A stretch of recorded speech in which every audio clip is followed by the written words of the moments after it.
This is Karma for Voltec, and today we're going to be going through all the graphics cards on the market in 2017 and figure out which one you should buy and in which market segment. So let's just get straight into the video.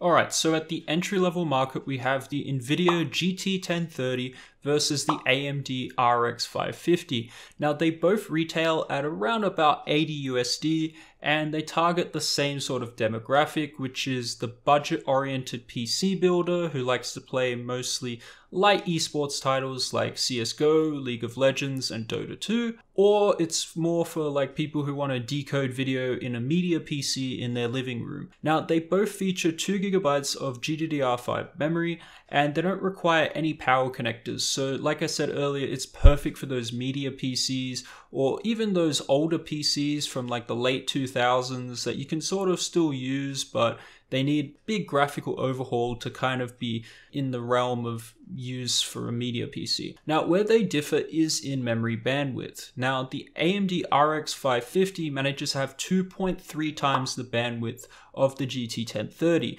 Now, whether this affects games, we'll have to see, but theoretically, the RX 550 should do much better in more demanding titles due to the higher memory bandwidth, meaning data can move much faster between the GPU and the memory subsystem. Now, as for performance at 1080p, according to my friends at TechSpot and Hardware Unbox, I'll leave a link for them in the description.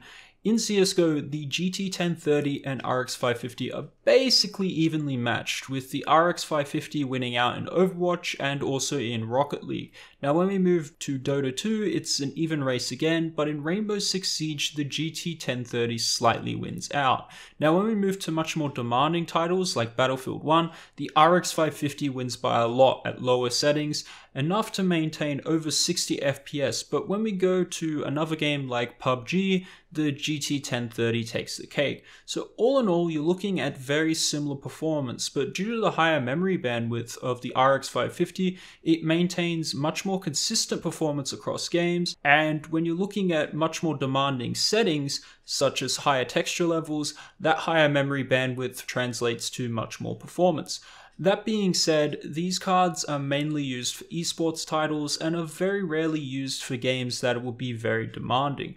But in most cases, the RX 550 manages to maintain pace or just be ahead of the GT 1030 at 1080p. Now, as for power draw, we're looking at 137 watts from the RX 550 system versus 125 watts for the GT 1030. Now, that's very low overall for system power consumption, and the 12 watt difference between the two cards really isn't enough to sway me away from the RX 550, because you will still not need a power connector to run either card, and 12 watts isn't a huge difference that you're going to see on your power bill. So in my opinion, you are much better off with the RX 550, as the GT 1030 just can't seem to match the RX 550 at 1080p, and also you're not really hitting consistent frame rates at higher settings with the GT 1030. And even at lower settings too, you're not going to be able to hit 60 FPS in every game. So in more demanding titles, you're going to see that memory bandwidth just absolutely destroy you if you picked the GT 1030. And since they retail at the same price, you are just getting way more performance out of the RX 550 for, you know, like I said, the exact same amount of money. So really it is a no-brainer here. Pick the RX 550 in this market segment.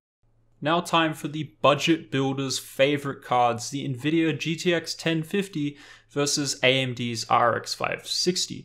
Now the GTX 1050 retails for 109 USD and the RX 560 retails at around about 100 USD, so around about a $10 difference. Now the RX 560 does come in 2GB or 4GB variants, with the 4GB variant costing more than the 2GB model, but it really just depends on what store you're looking at and what kind of model you're looking at. But the GTX 1050, on the other hand, does have a bit of a caveat, and that is it only comes with 2GB of memory.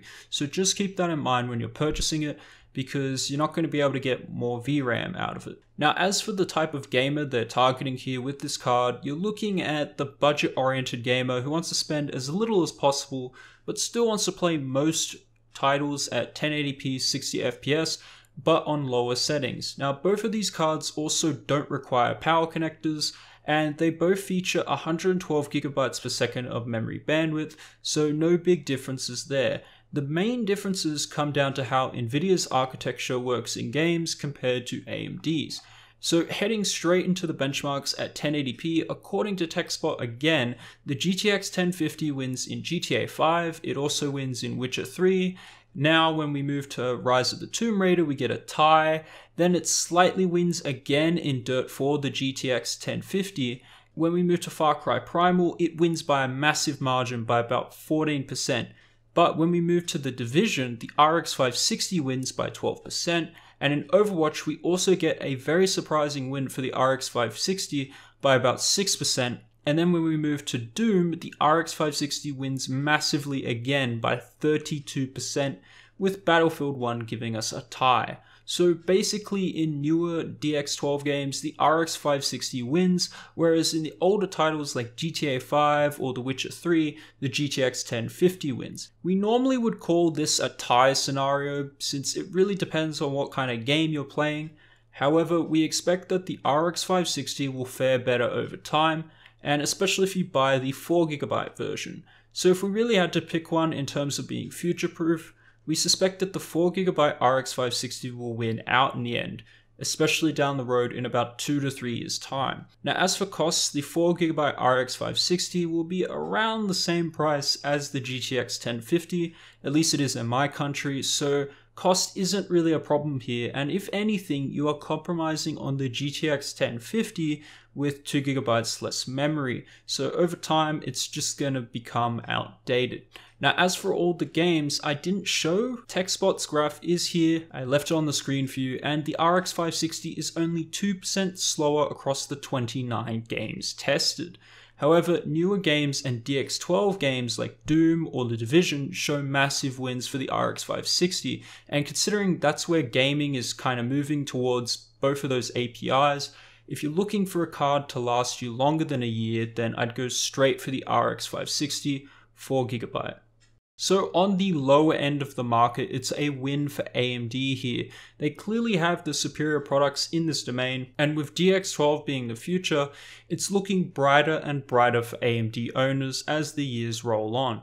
I will say though, really both of these market segments are at times not enough to play the latest titles at 1080p 60 FPS, and I'll give you a very good example of a game where just both of these cards just can't do it at 1080p, and that's Assassin's Creed Origins. Some compromises will have to be made, whether it's in tuning graphics options or in resolution, but the clear winner here is AMD. They're making the much better products in both of these market segments, and if you're just looking to play, some older titles, for instance GTA 5 or, Witcher 3 or Overwatch, then you'll do just fine. And in those newer titles, the RX 560 is definitely the better buy because a lot of games are becoming DX12 games. So join us tomorrow where we'll go over the bang for buck market segments, taking a look at the GTX 1050 Ti, the RX 570, the GTX 1060, and the RX 480.